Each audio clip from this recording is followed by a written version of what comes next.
मनुष्य एक जागृत अवस्था में रहता है। सुबह उठता है, अपना दैनिक दिनचर्या का कार्य पूर्ण करता है और फिर संध्या होने पर अपना भोजन इत्यादि संपन्न करने के पश्चात फिर शयन अवश्य करता है। शयन जीवन का एक महत्वपूर्ण अंग है और उस शयन का सबसे महत्वपूर्ण अंग है स्वप्न। यदि हम स्वप्नों का विश्लेषण करें और स्वप्न के संसार को देखें तो बिना स्वप्न के संसार के हमारा ये जागृत संसार, इसकी कोई संभावना प्रतीत ही नहीं होती। जिस तरह से हमारा व्यक्त जीवन है उसी तरह से हमारा एक अव्यक्त जीवन है। जैसे हम इस जागृत संसार में एक महत्वपूर्ण कार्य प्रतिदिन संपन्न करते हैं, ठीक वैसे ही हम अपने स्वप्न की अवस्था में भी अत्यंत महत्वपूर्ण कार्य प्रति रात्रि संपन्न करते हैं। बहुत कम लोग ऐसे हैं जो अपने दोनों पक्षों को ठीक रखते हैं और सहेज कर रखते हैं और दोनों ही पक्षों को जीते हैं। अन्यथा जीवन के नाम पर यदि आपसे पूछा जाए कि आपका जीवन क्या है, तो केवल जागृत में किए हुए कार्यों को ही आप अपना जीवन कहते हैं। तो क्या जो स्वप्न है या जो स्वप्न में होने वाली गतिविधियां हैं वो निरर्थक हैं, उनका जीवन से कोई लेना देना नहीं? क्या जो स्वप्न में हुआ वो आपका जीवन नहीं है? ऐसा तो नहीं हो सकता।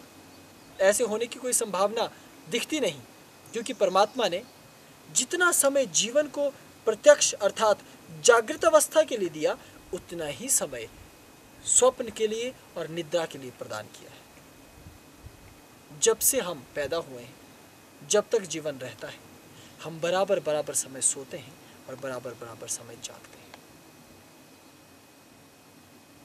लेकिन इन दोनों जीवनों में से हमने एक को गहरे अंधकार में यह कहकर फेंक दिया कि वो तो केवल स्वप्न है। इसलिए कोई भी व्यक्ति अपने दैनिक स्वप्नों के प्रति गंभीर नहीं रहता। कोई भी व्यक्ति अपने स्वप्नों को महत्वपूर्ण नहीं मानता और यहाँ तक कि हमारे चेतन के साथ साथ अवचेतन ने भी ये स्वीकार कर लिया होता है कि अब स्वप्न तो स्वप्न है, निरर्थक है। इसलिए यदि रात्रि में हमने कोई स्वप्न देखा तो जब आंख खुलती है तो उस स्वप्न की जरा सी चेतना होती है और थोड़ा सा समय बीत गया तो स्वप्न भी ये मस्तिष्क विसार देता है, मानो उसकी कोई जरूरत ही नहीं रही हो। ये दैनिक क्रम चलता है। लेकिन कभी कभी जीवन में ऐसे स्वप्न आते हैं जो आपके पूरे अस्तित्व को हिलाकर रख देते हैं। और कई बार एक ही स्वप्न जीवन में बार बार आने लगता है, तब तुम घबराने लगते हो, तब तुम्हारा अस्तित्व डोलने लगता है, तुम परेशान होने लगते हो, तब तुम तमाम ग्रंथ खोजते हो, पुस्तकें खोजते हो, अपने से बड़े लोगों से पूछते हो, मित्रों से पूछते हो, स्वजनों से पूछते हो, गुरुओं से पूछते हो कि मैंने ये अमूक स्वप्न देखा, इसका क्या अर्थ हुआ, ये स्वप्न क्यों आ रहा है, बार बार ऐसा क्यों हो रहा है। तब तुम्हारे अंतःकरण में एक नई रुचि पैदा होती है कि यदि बार बार एक ही स्वप्न आ रहा है तो कुछ तो इसका सार होगा, कुछ तो इसका तथ्य होगा, अन्यथा क्यों ये प्रतिदिन आ रहा है। इस तरह जागृत के अतिरिक्त स्वप्न का संसार तब बेहद महत्वपूर्ण होने लग जाता है जब तुम्हें स्वप्न परेशान करने लग जाता है। लेकिन बेहद कम साधक ऐसे हैं या बेहद कम व्यक्ति ऐसे हैं जो स्वप्नों को केवल इतना ही नहीं आंकते। कुछ शास्त्रों ने, कुछ ऋषियों ने, कुछ संतों ने बातों को इससे और भी आगे बढ़ाया है। उन्होंने कहा कि स्वप्न एक ऐसी अवस्था है जब तुम भविष्य को देख सकते हो। उन्होंने कहा स्वप्न एक ऐसी स्थिति है जब तुम पीछे अपने भूतकाल को देख सकते हो। वास्तव में स्वप्न एक संभावना है, भूतकाल को होने की भी और भविष्यकाल को जानने की भी। स्वप्न एक वर्तमान की वो व्यवस्था है जो तुम्हारे संतुलन को नियमित करती है। जो तुम दिन भर करते हो उसको रात्रि में वो संयमित करते हैं। जो तुम्हारे जीवन की अपूर्णताएं हैं उनको वो परिपूर्ण करते हैं। इसलिए तुम्हारे स्वप्न का केवल इतना अर्थ होता है कि जो तुम जीवन में नहीं कर पाए उसकी क्षतिपूर्ति स्वप्न कर देते हैं ताकि तुम्हारे जीवन में कुंठाएं न रहें, तुम्हारे जीवन में अपूर्णता न रहे, तुम्हारे जीवन में कोई कमी न रहे। लेकिन एक बड़ा अद्भुत प्रश्न है कि भगवान ऐसा क्यों करते हैं, ये प्रकृति ऐसा क्यों करती है? अगर मेरे जीवन में जागृत में कोई कमी है तो उसे स्वप्न में पूरा कर मुझे जागृत के लिए फिर वैसा ही तड़पता अकेला क्यों छोड़ देती है? प्रकृति को चाहिए या परमात्मा को चाहिए, यदि क्षतिपूर्ति करनी ही है तो वो प्रत्यक्ष में भी करे, स्वप्न में ना कर प्रत्यक्ष में ही उसकी पूर्ति कर दे, तो ये दुख हो ही ना। लेकिन प्रकृति ने ऐसी व्यवस्था रखी है कि वो ऐसा नहीं करती। दरअसल स्वप्न इस बात का भान है कि जिस तरह ये स्वप्न छद्म है, वैसे ही सृष्टि बेहद छद्म है। हालांकि अन्नमय कोश के कारण या इस शरीर के कारण तुम इसे छद्म नहीं मान सकते। क्यों? क्योंकि यदि तुम छत पर से कूदते हो तो तुम अवश्य मरोगे। यदि तुम जहर खाते हो तो तुम अवश्य मरोगे। यदि तुम अग्नि के मध्य अपना हाथ डाल दो तो अवश्य जलोगे, पीड़ा अवश्य तुम्हें होगी। लेकिन इसका अर्थ नहीं कि तुम्हारे शरीर के मर जाने से यह कहानी समाप्त हो जाती है। तुम्हारा अग्नि में हाथ चले जाने से, तुम्हारा हाथ जल जाए तो कहानी समाप्त हो गई। ये भी एक तरह का स्वप्न है। लेकिन तुम कहते हो नहीं, स्वप्न तो स्वप्न होता है, जागृत तो जागृत होता है। लेकिन ऐसा नहीं होता। स्वप्न भी उतना ही सार्थक होता है जितना जागृत।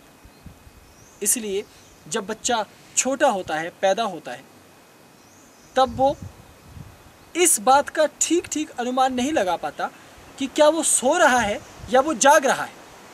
इसलिए अधिकांश बच्चे बिस्तर पर ही पेशाब कर देते हैं। उन्हें इस बात की चेतना ही नहीं रह पाती कि वो जाग रहे हैं अथवा सो रहे हैं।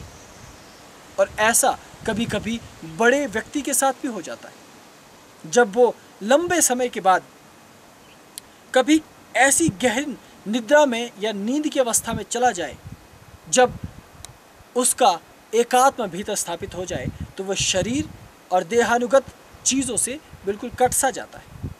ऐसे समय में उस बड़े व्यक्ति का भी अपनी इंद्रियों पर, अपने शरीर पर नियंत्रण नहीं रहता और वो स्वप्न में देखे जाने वाले दृश्यों को जागृत के दृश्यों की भांति ही उनको जानता है। जबकि ये कहा जाता है कि जो जागृत है वो रंगीन है और जो स्वप्न है वो श्वेत और श्याम है। मैं ये तो नहीं कह सकता कि जागृत रंगीन है और स्वप्न श्वेत श्याम है, लेकिन मैं ये ज़रूर कह सकता हूँ कि दोनों में समानता है। कि जब हम दोनों में रहते हैं तो दोनों हमें वास्तविक ही लगते हैं। इसलिए तुम यदि जागृत अवस्था में संसार को देख रहे हो तो ये पूरा संसार तुम्हें वास्तविक ही प्रतीत होता है। और इस वास्तविक संसार में तुम मरते हो तो तुम वास्तव में मर जाते हो। और जब तुम स्वप्न में कहीं से छलांग मारते हो तो तुम स्वप्न में भी मर ही जाते हो। लेकिन अंतर ये है कि स्वप्न से जाग कर तुम ये देखने में सक्षम हो कि अरे भगवान का शुक्र है कि मैं तो जीवित हूँ, अभी मरा नहीं। और जब तुम अपने जीवन में होते हो तब भी तुम मरते हो, तब भी तुम जागते हो, लेकिन तब तुम वापस आकर ये नहीं बता सकते कि मैं तो जिंदा हूँ।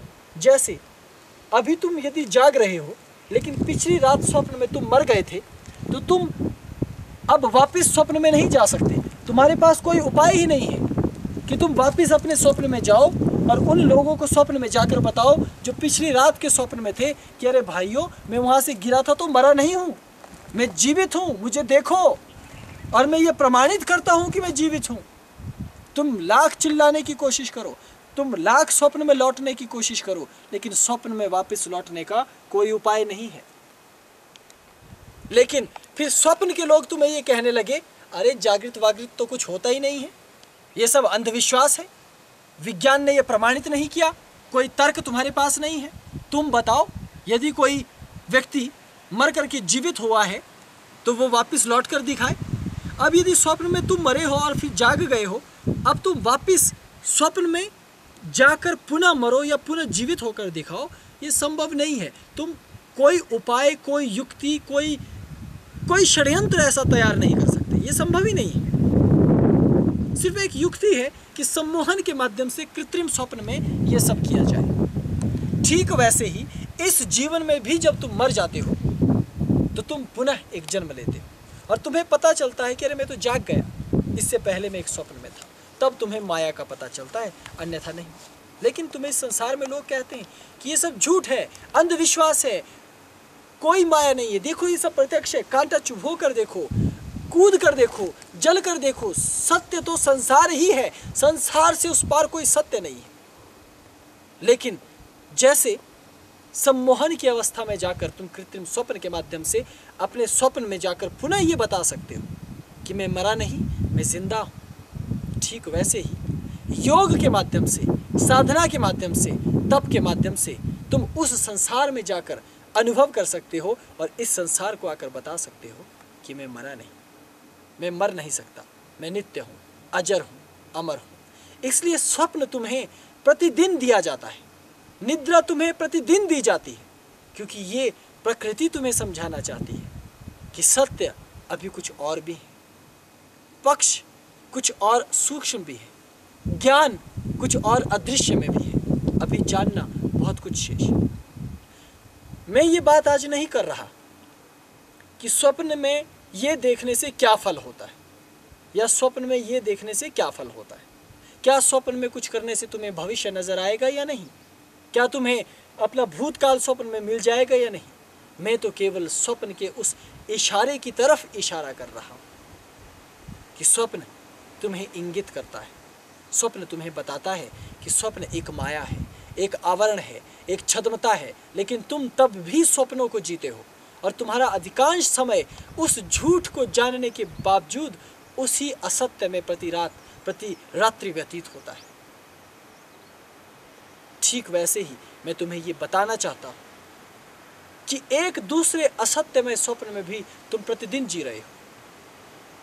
जैसे वास्तविक स्वप्न में भी तुम्हें कष्ट होता है, पीड़ा होती है, तुम अपमानित होते हो, तुम कहीं फंस जाओ तो अपने आप को बचाने के तमाम उपाय करते हो।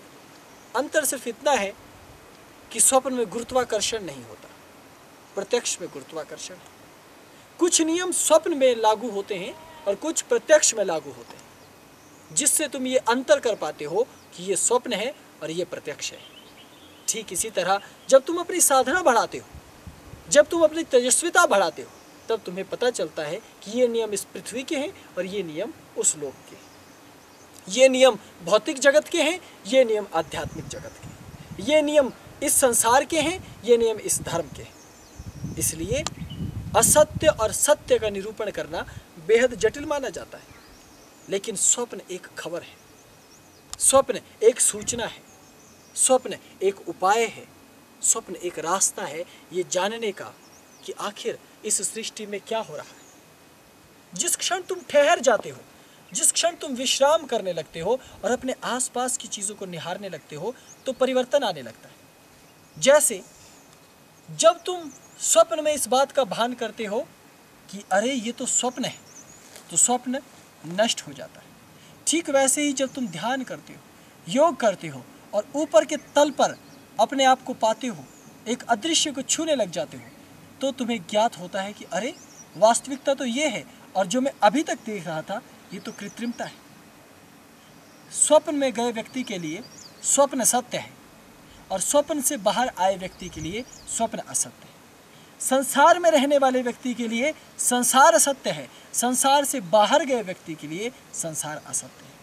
इसी तरह से एक तल पर अनेकों असत्यों की एक परत दर परत एक आवरण छिपा हुआ है, इसलिए तंत्र उसकी उपासना करता है। तंत्र इस आवरण को प्रेम करता है, तंत्र इस आवरण से आनंदित होता है, इसलिए तंत्र कहता है स्वप्न अत्यंत महत्वपूर्ण है, स्वप्न अत्यंत विराट है, स्वप्न अत्यंत रहस्यमय है और एक एक स्वप्न का गहरा, बहुत गहरा अर्थ है और स्वप्न को देखकर ये बताया जा सकता है कि तुम्हारा भविष्य क्या होगा। तुम कौन सा स्वप्न देखते हो, इससे ये पता किया जा सकता है तुम्हारा भूतकाल क्या था। तंत्र फिर जागृत को भी यही कहता है कि तुम कैसे उठते हो, कैसे बैठते हो, तुम्हारे जीवन जीने की शैली क्या है, तुम्हारे सोचने की शैली क्या है। इससे ये पता चलता है कि तुम्हारा भविष्य क्या हो सकता है और तुम्हारी जीवन शैली को देखकर ये कहा जा सकता है कि तुम्हारा भूतकाल क्या था। फिर तंत्र यही कहता है कि जब तुम ऊपर की स्थिति में जाकर योग का मार्ग, साधना का मार्ग, तप का मार्ग चुनते हो तो किस मार्ग पर जाकर तुम सफल होते हो, इस मार्ग से तुम्हारी भविष्यवाणी की जा सकती है कि तुम ब्रह्म के किस स्वरूप में, किस समय और किस पद्धति से उस सत्य तक पहुंचकर उसमें परम लीन हो सकते हो। इसलिए ये शोध का विषय है, इसलिए ये रस का विषय है, इसलिए ये अद्भुत विषय है। इसलिए स्वप्न को केवल स्वप्न न जानना, स्वप्न को एक सूचना जानना, स्वप्न को एक विज्ञान जानना जो तुम्हें विराटता प्रदान कर सकता है। लेकिन यदि तुम उसे लघुता में जोड़े रखोगे कि पुस्तक में ढूंढ रहे हो कि मैंने स्वप्न में छिपकली देखी और छिपकली देखने का क्या अर्थ है, तो तुम्हारी जिंदगी छिपकलियों के बीच में व्यतीत हो जाएगी और तुम अधिक से अधिक विकसित होकर एक छिपकली ही बन सकोगे। इससे आगे तुम्हारी गति नहीं है। इसलिए स्वप्न देखना चाहो तो विकास के स्वप्न देखो और जागृत स्वप्न देखो, स्वप्न देखो, सुषुप्ति में स्वप्न देखो। हर ओर स्वप्न ही स्वप्न बिखरे पड़े हैं, लेकिन इन स्वप्नों को जब तुम जान जाते हो तब उस वास्तविक स्वप्न निर्माता के दर्शन कर पाते हो जिसने इन समस्त षड्यंत्र रूपी स्वप्नों का निर्माण किया है, इनको तैयार किया है। अभी स्वप्न भेद और सत्य भेद के इस उपाय में केवल इतना ही। ओम नमः शिवाय।